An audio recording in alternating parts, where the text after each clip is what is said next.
Hi, I'm Lisa. Life is indeed like an onion you peel one layer after the other, and sometimes it makes you cry. That's what happened to me when I was 13. My whole life came to a standstill when I was viciously knocked down by uncertainties of life. Imagine yourself not being able to move your body. You can hear and see everything happening around you, but you can't communicate. People come around you, but you can't talk to them. They can't even hug you. You try to give your body orders to blink, shake, laugh, and even cry, but it doesn't obey you. Imagine yourself not being able to say, "I'm hungry, I'm pressed, I'm hurt, I'm cold."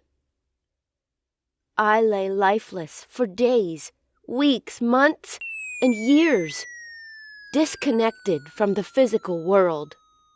You might be asking how this happened. Well, that was when I fell off the staircase. I and my twin brother Peter are the only children of my parents. We are of the middle class, and Dad makes sure we are comfortable with his meager paycheck.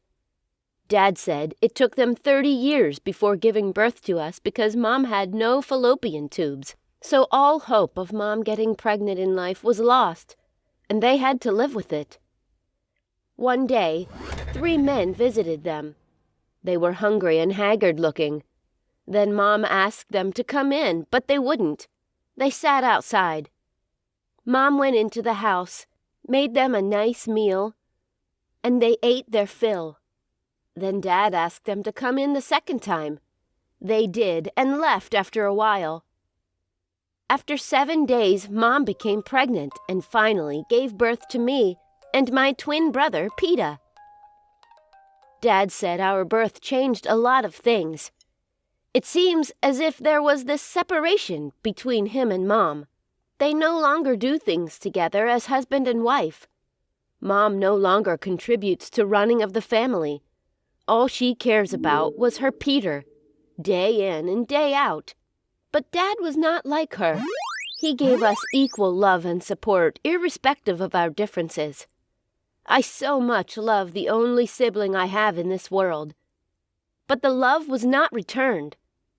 All I kept getting from him was a stab, rejection, and gossiping me to Mom. We are not identical twins. We had a lot of character differences likewise in our lifestyle. I love nature and adventure, but my twin does not care for such. He can stay in front of the television all day. Peter is a sadist, but I'm not. Maybe that's why Dad loved being around me, while Mom preferred Peter. Maybe because he looked so much like her. Mom is one of the horrible persons I've ever met in my life. You neither know when she is happy or unhappy. She is always moody. The only thing that makes her happy is whenever she sees Peter. To my mom, I did not exist. But there were things that makes me happy. The presence of my dad in my life was the major thing. I love adventures, and so Dad decided to build an adventure room for me and Peter in the underground of our little home. But Peter was not interested. Even when I was cleaning the room, Peter walked in and laughed mockingly. That was ridiculous. I assisted Dad to decorate the room with different kinds of paintings and a lot of scientific pictures. So the adventure room became another room for me. Another thing that made me happy was the surprise gift Dad got for me on my 13th birthday. That's Rosie, my cat. She is not just a cat, but a companion, a friend, and maybe another twin.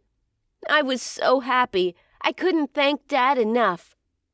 From that day on, I had a companion in Dad's absence.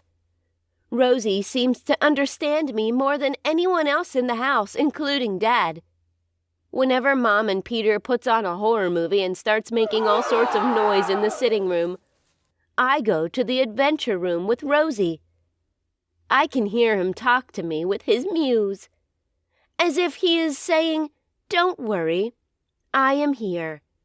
Everything will be all right." On one of such days, I couldn't control myself and I yelled at my twin brother, "Why can't you stop all these noises?" I decided to go to my adventure room. I left with Rosie following me behind the staircase. But I never knew Peter was also running after me. Then Rosie came in front of me, winking her eyes left and right, as if she was telling me something. But I couldn't give her attention because I was walking very fast in anger.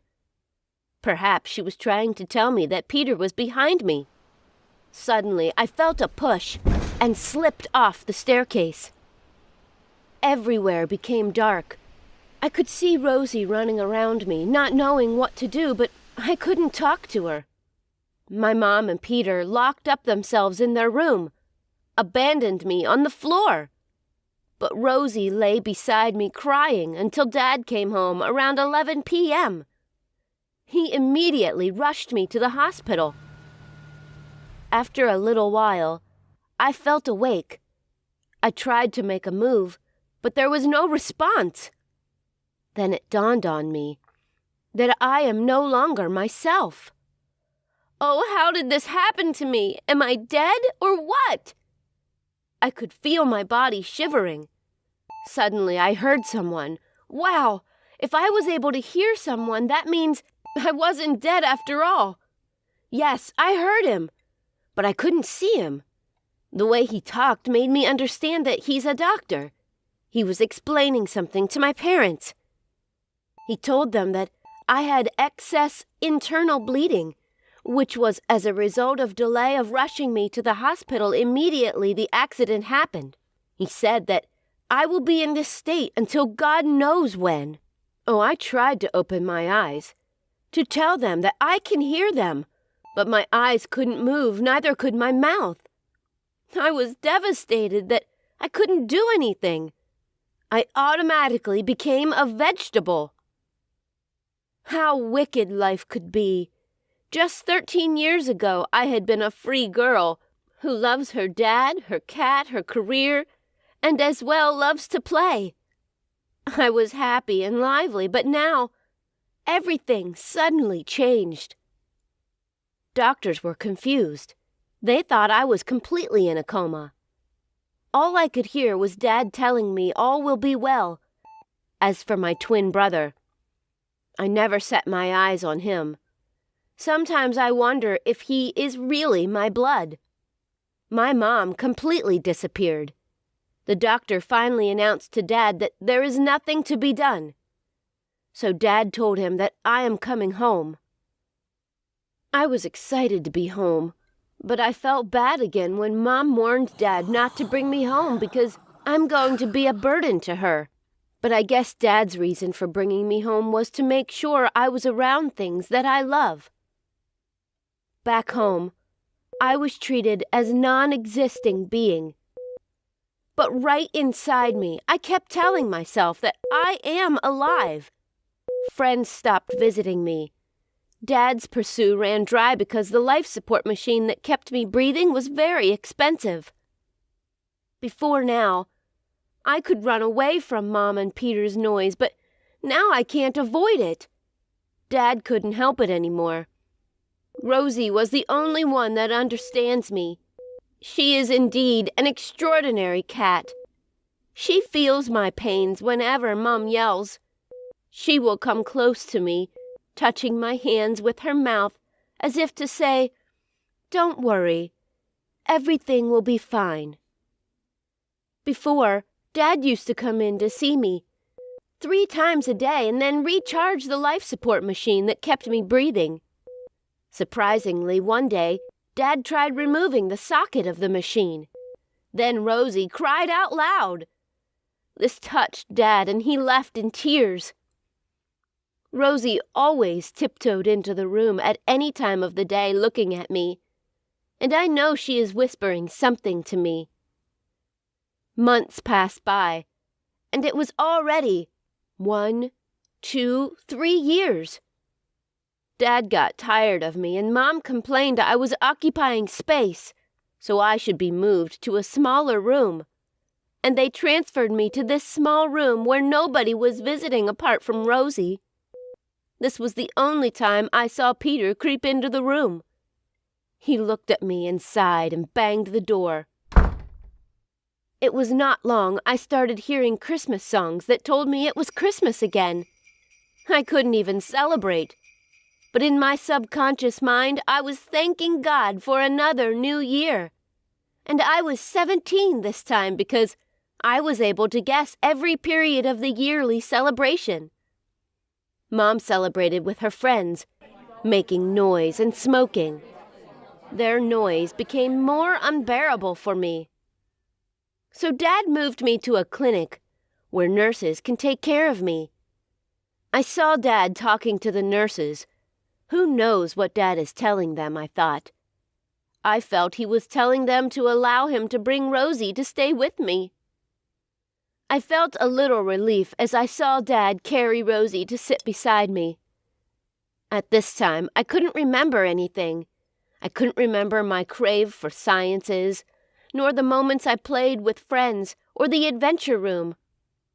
But one picture kept appearing to me is Rosie's picture. She is my best friend. She is always close by me. So I decided to create my own world in my subconscious state. In this world, Rosie was my companion.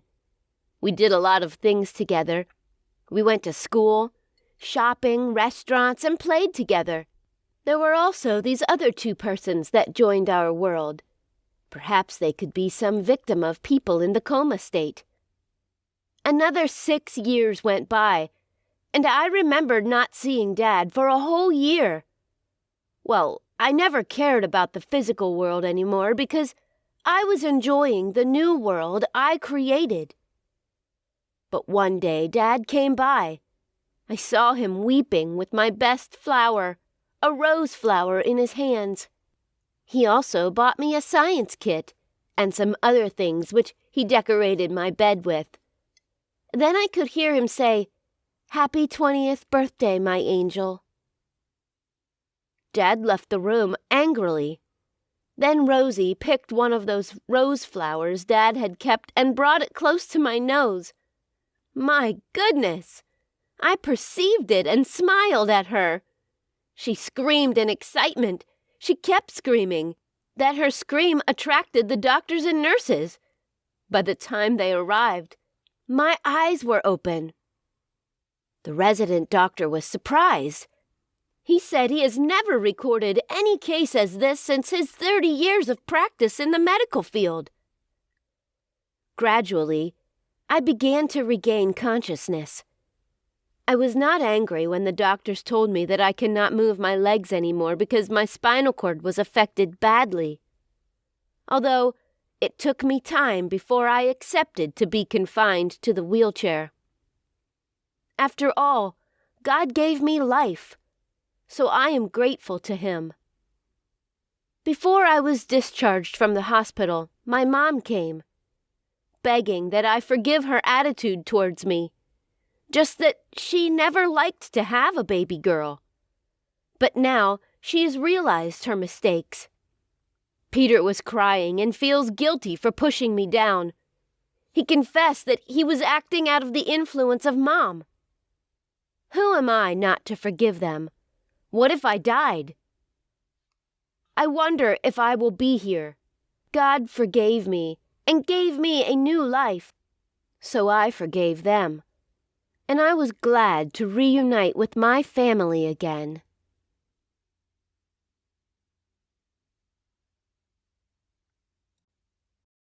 Hi, I'm Susan. I'm going to tell you a story which occurred a couple of years ago when I was 19 years old, but still remains in my mind because it can never be forgotten. It was indeed an event that can never be forgotten. I lived a life in a family which consisted of 4 children, 2 guys and 2 ladies, which I happened to be one amongst those ladies. I was the oldest in my family because I happened to be the firstborn of the family. Right within me, I knew that I had a whole lot of responsibilities on me. My life from the beginning was very fun, And I grew up living with my family, friends, and my neighbors, though there were a lot of ups and downs then in my family, but I was very hyperactive back then. I was very hyper and wouldn't stop moving around the place from one joint to another. I was so not back then and always ever seemed to get my homework done at school. I was born at Kaiser Hospital. The first place I lived was on the street via Harriet and was right next to a train station.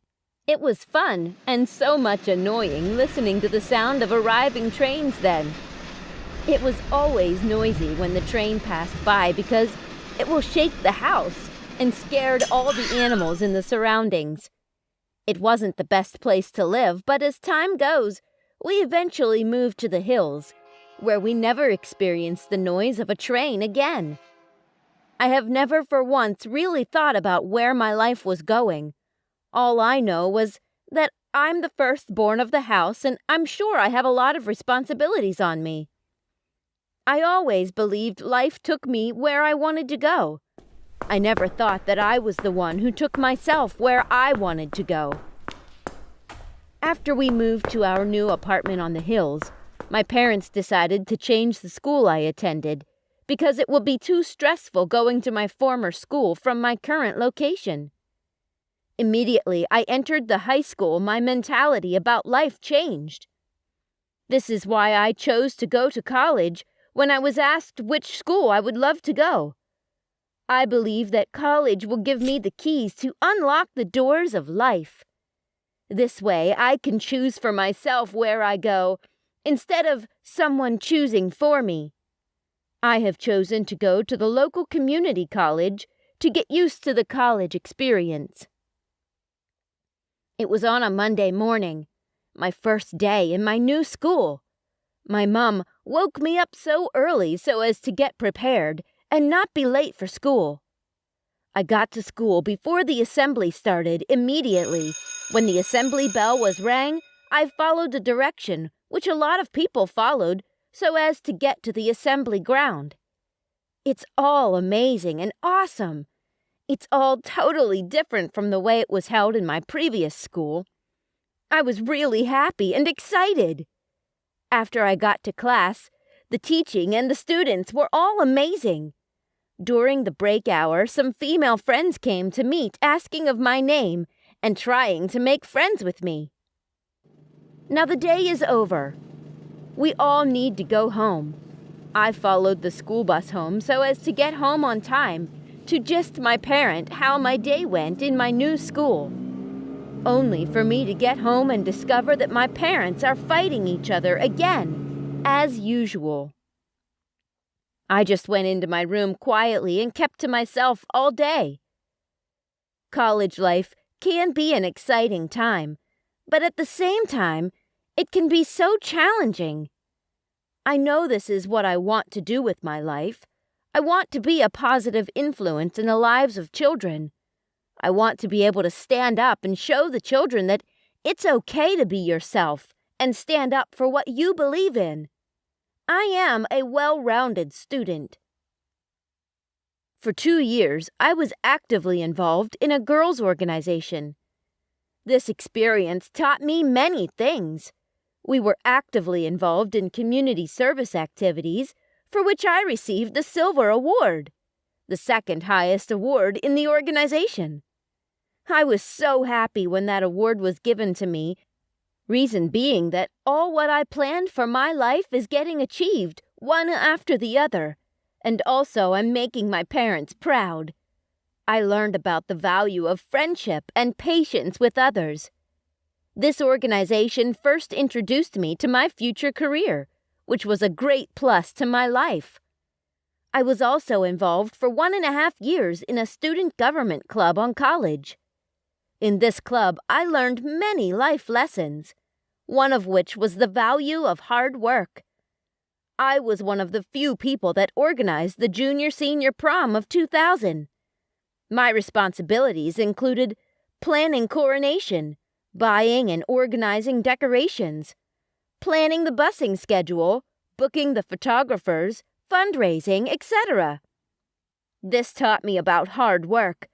But the best part of it was going to prom knowing I was one of the only reasons that made it happen. In my family, it was so much normal to see my parents fighting and throwing things at each other.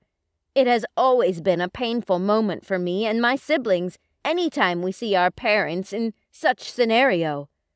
A case once happened back then which was so serious and critical when my father threw a bottle of beer at my mom's head, and she ended up in the hospital.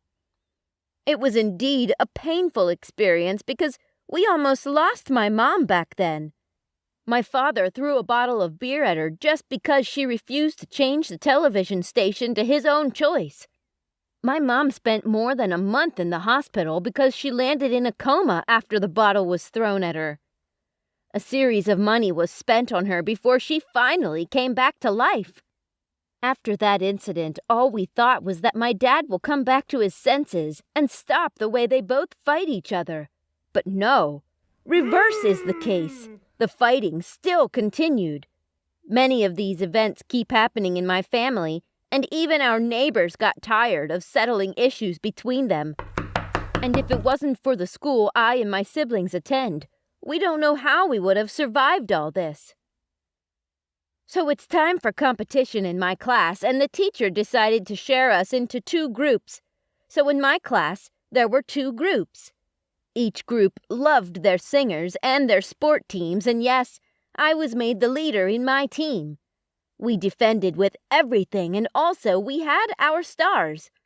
For example, we loved Justin Bieber, and the other group was against us for it. We had a lot of fights with other opponents, and especially after school.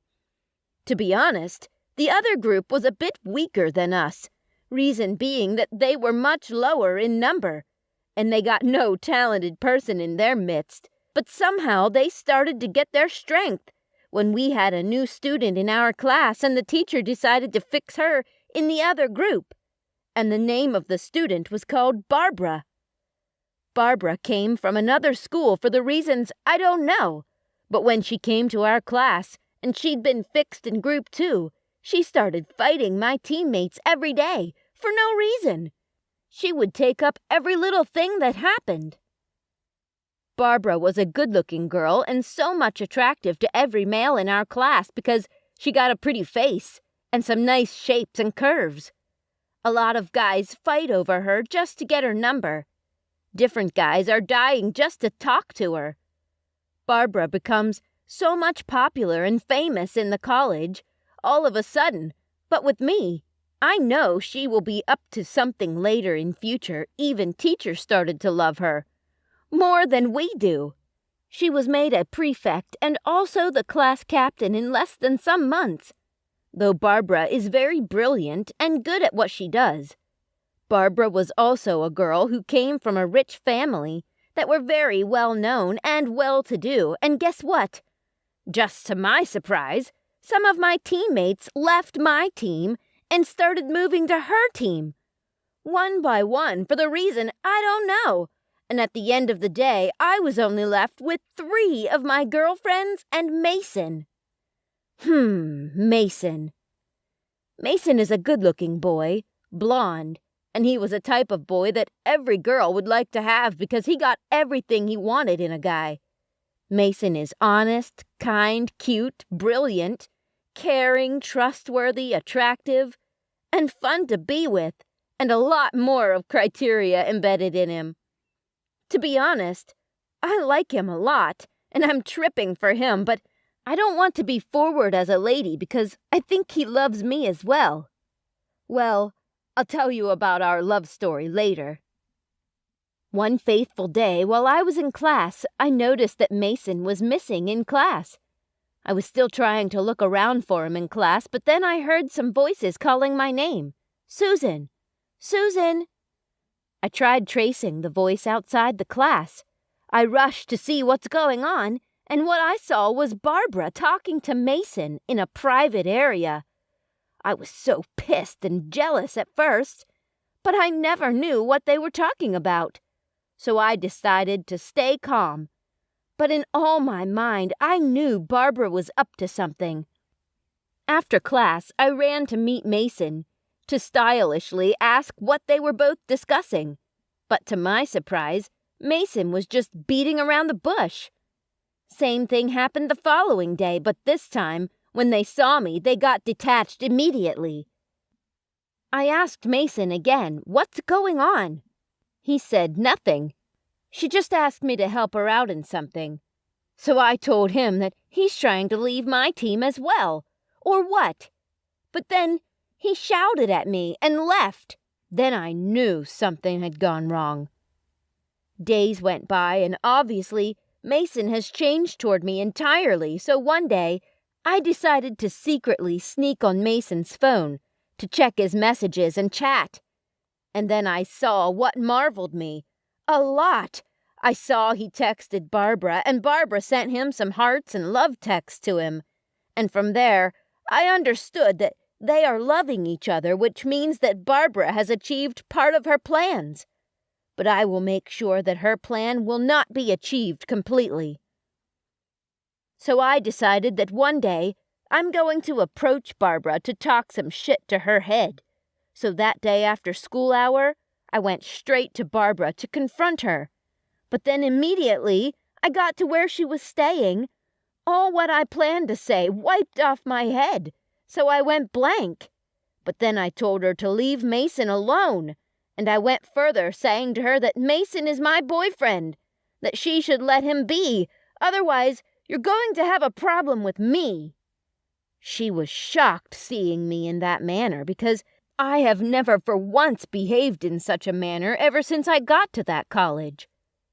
The following day, after we left the assembly ground, Mason came towards my direction to approach me and shouted at me that what effrontery do I have to speak to Barbara in such manner?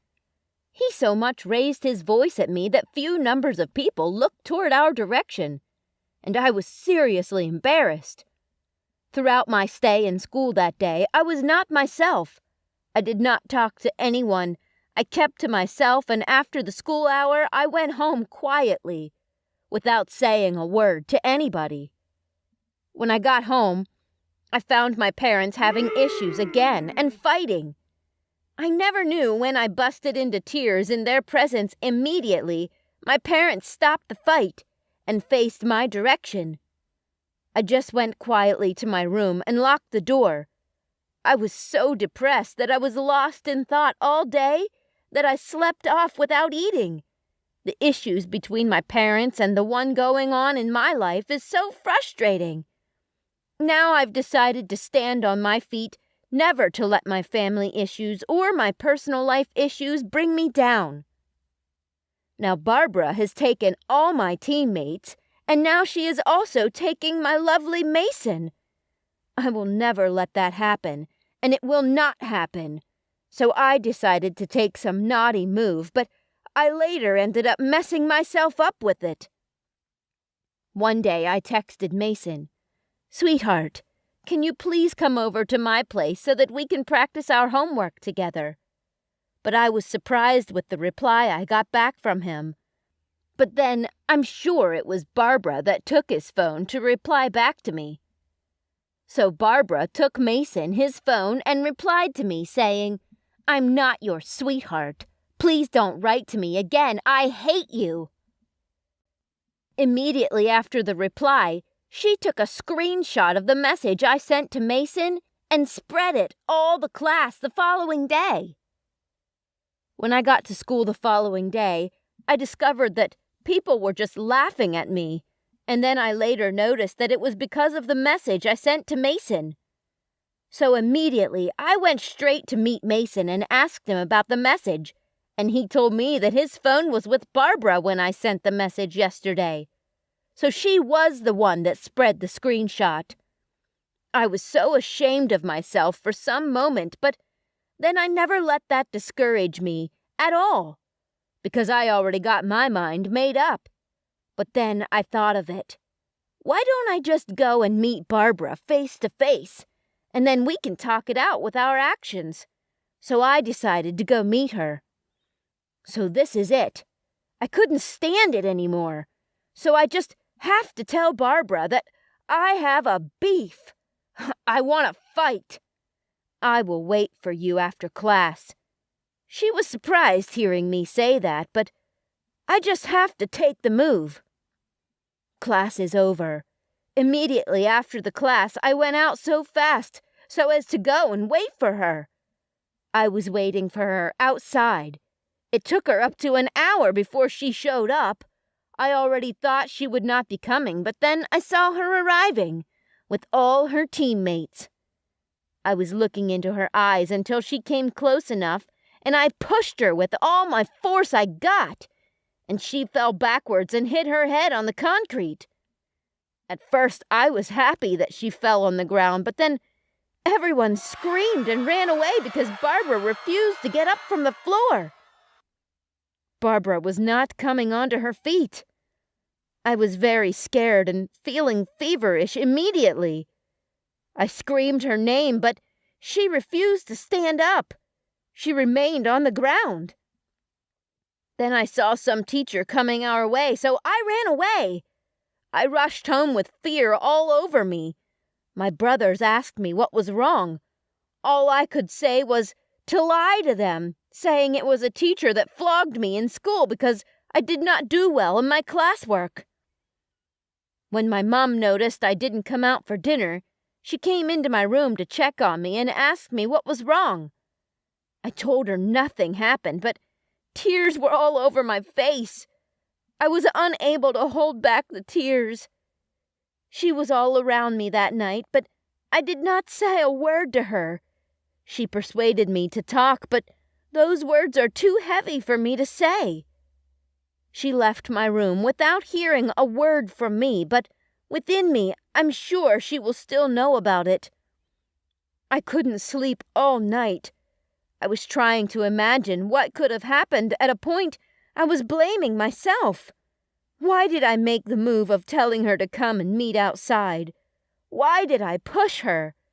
Why did I confront her? Why didn't I just let everything go? Series of questions were just running through my mind all the night. I was unable to close my eyes for just 1 second. Such a thing has never happened to me before. I could not open up for my parents because I never knew what they would say to me or do if I should explain the situation to them. The next day, I didn't go to school. I received a call from Mason, but I did not pick his call up. I was panicked and scared. Then in the afternoon, a teacher called my parents and explained everything that happened to them. They also notified my parents the update about Barbara's condition, that Barbara is in the hospital. She'd been admitted and in a state of coma.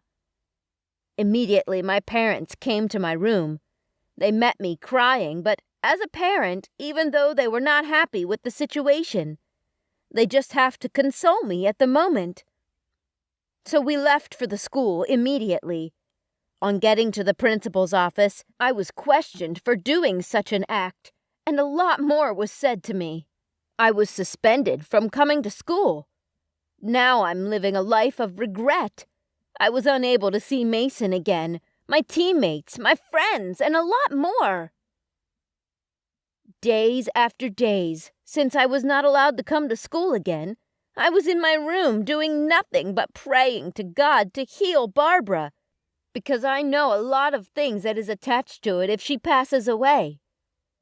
So one faithful day, after a week, we got the news that Barbara passed away. Oh my God! How come? How did it happen? Did God refuse to answer my prayers? Many of questions were just running through my head. I was weeping and rolling on the floor. Everyone was shocked, but I was even frightened and afraid the more. According to the doctor's report, Barbara had a large tumor on her head, but also said that she had an internal bleeding, which was too much, that she lost a lot of blood. My life ended there, because immediately she landed at the hospital. Her parents already filed a case at the station. Now that her death has been announced, I have no other choice than to face the wrath of government. So I was arrested and sent to court. I was sent to juvenile detention for 4 years. Now I ruined my life with anger. I ruined my life with jealousy. Going to school has been stopped. I put my parents in shame. Now Mason has forgotten about the person called Susan. My plan and what I wish to become has been crumbled with my own hand. If and only if I could take back the hand of time, then I would not have allowed this to happen. If and only if this cup can pass over me, then I will be forever grateful. But all this are only mere thoughts which can never come to pass. I spent all the 4 years in regrets and lived alone, and with 100 times of more problems than what I have experienced in school. It was indeed a hell. I never wish anyone to go there, not even my enemies. I cried every day and spent many nights thinking about what I did to Barbara. In my head sometimes came a reason telling me to stop, because Barbara left, but not for my fault. But then, again, deep in me, I knew that I was the person who was guilty of all this. I found 1,000 ways I should react to that situation to stop this from happening. And I still, in my mind, got Barbara, and still think about what I should have done instead. The situation was so serious that I feel guilty, and I can't pass a day without thinking about her. I ruined it all.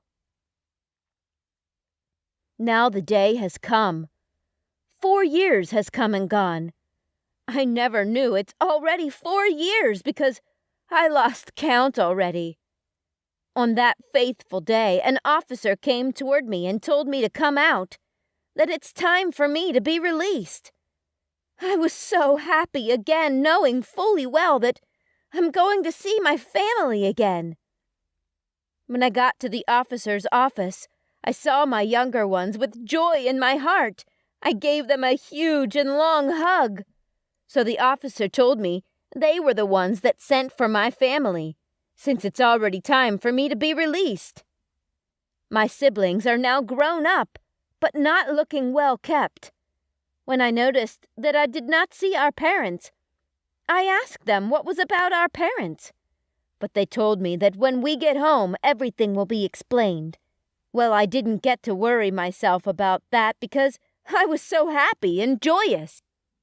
Finally, I got home and everywhere is now changed. The surroundings and the whole environment is changed completely. I shouted, "Mom! Mom! Mom!" But to my surprise, I received answer from no one. I called my dad, also no reply as well. Then I asked my younger ones, where are they? Then they broke the news, saying they are both dead. I shouted, "How? What happened? Who killed them?" All these questions were asked with tears on my face.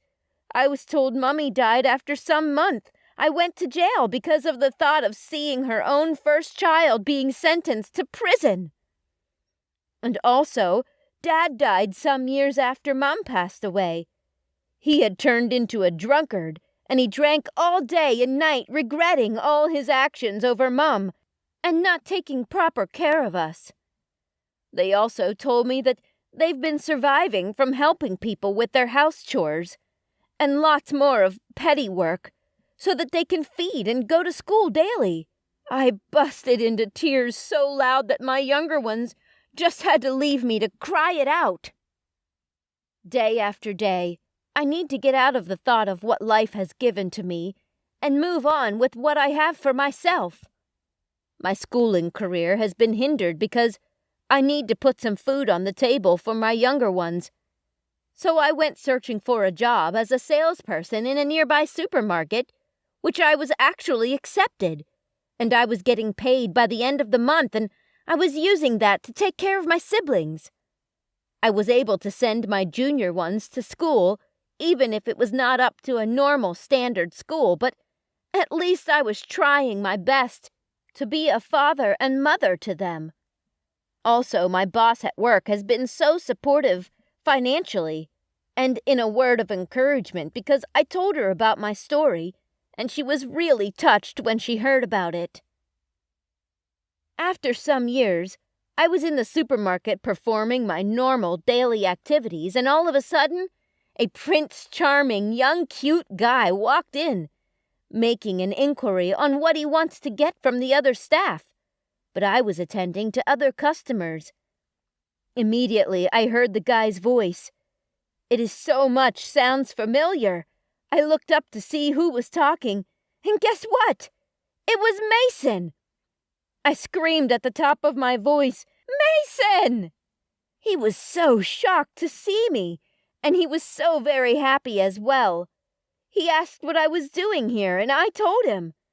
I'm one of their staff, and guess what? Mason is now a top medical doctor in a well-known hospital in the country. He collected my contact that day and fixed a date for us to see and talk. Well, so fast I and Mason get along with each other. After I narrated all that happened to him, right from the time I was sentenced to prison till date, Mason and I became best of friends, and now he explained to me what him and Barbara were discussing those days in the college. He told me that Barbara and him were planning on how Group 1, which was my team, will win the competition. And as for my teammates leaving my group, he said it was all a planned work. He told me that the screenshot she sent round the school was just to divert my attention, so I would feel jealous. Now I was so ashamed of myself, and I prayed to God for forgiveness. After all that, luckily for me, Mason and I continue our love story from where we had stopped it in college days. Now I got to remember Barbara the more every blessed day. Not up to a year, Mason proposed to me, and guess what? I said yes. Now I am married and have a daughter which I named Barbara. I want it to be that every time I call her to remind me what I did. Though Mason was not in support of me naming our daughter Barbara, but I had to plead with him to please allow me. I want to pay the sentence, and yes, I am paying it every day. I cry every day and pray for her. God bless Barbara.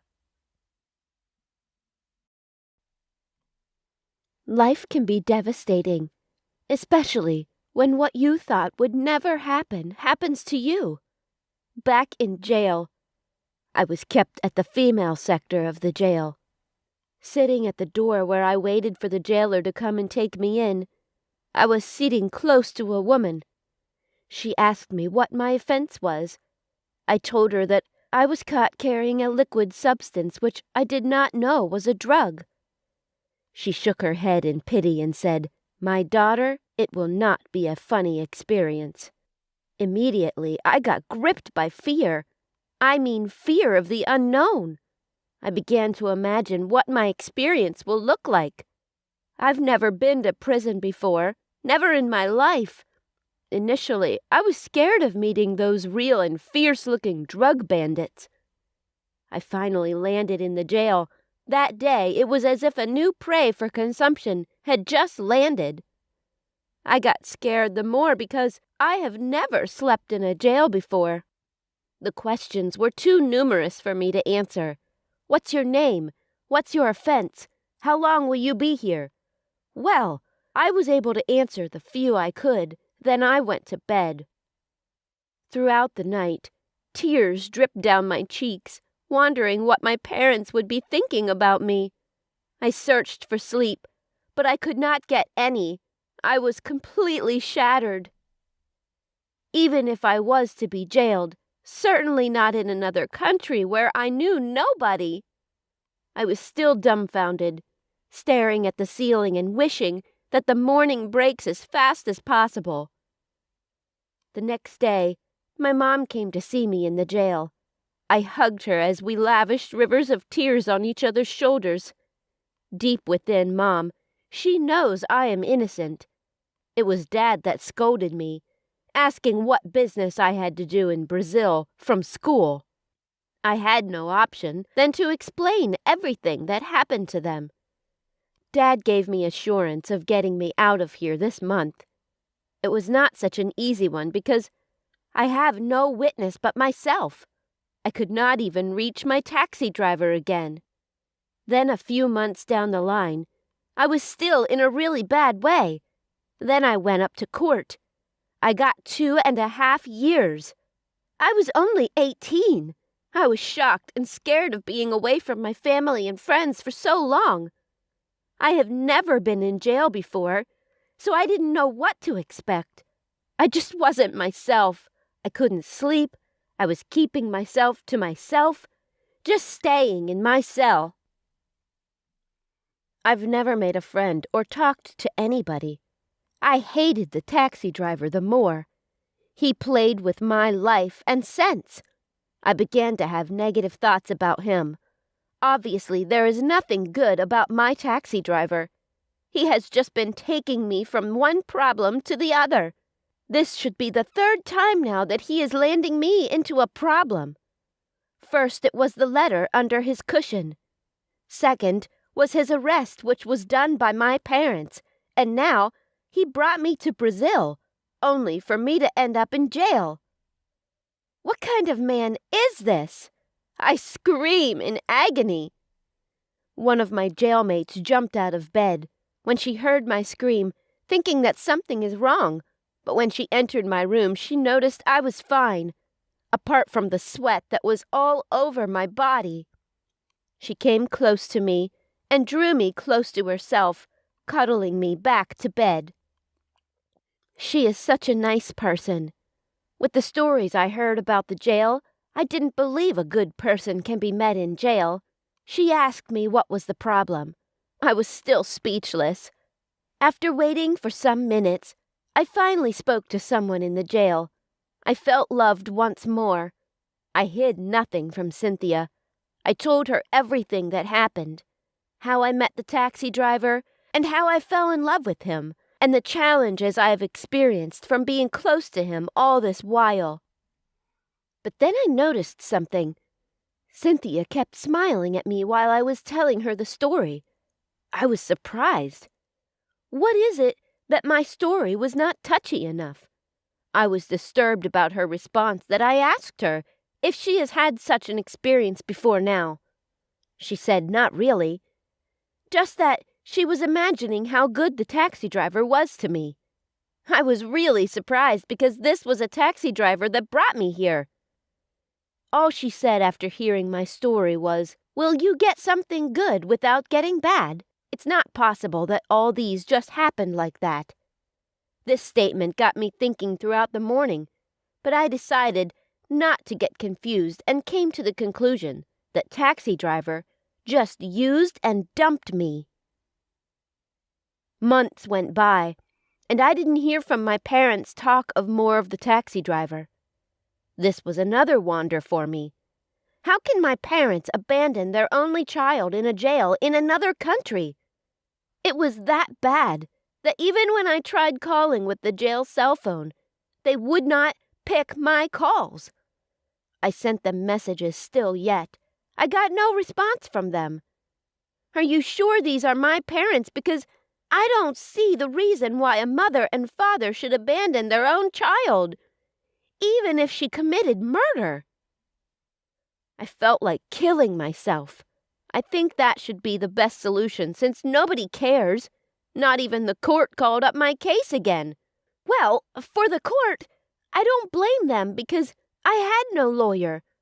Because the last time I checked, my parents promised to come with my lawyer, who will take me out of jail. My dad had the best lawyer in my country. From the cases I have learned he has won so far, they are nothing to compare to it. All he would need is just a truthful statement of the story from me. Give him the next 24 hours and I'm out of here. But I never saw a glimpse of neither my dad nor his lawyer. On one Saturday morning about 2 a.m., I was sleeping and the memories of me and my parents kept flashing down my memory. how loving the taxi driver was to me, and how he promised to set up my cat boutique was the second thing that came to my mind. And then the last thought I had was that of my cat, Karina. I was debased. I thought of how lonely she would be by now. Has she run away from the house when she saw no sign of my return? Oh my God! How has she been feeding? Who has been cuddling her during the snow because of the cold would be hectic by this time? I woke up from these memories weeping profusely, and I felt like killing myself and forgetting everything. I thought of getting a knife or gun from the jailers, but they were all in custody of their weapons. Then a thought came into me. If I can stay under the snow and get trapped there, it will be nice. After all, nobody will know because the snow would have heaped on my body and everybody will think it is a normal snowberg. What happened to me that early morning was what I could not fathom. All I could remember was that I stood up and took a walk outside into the snow.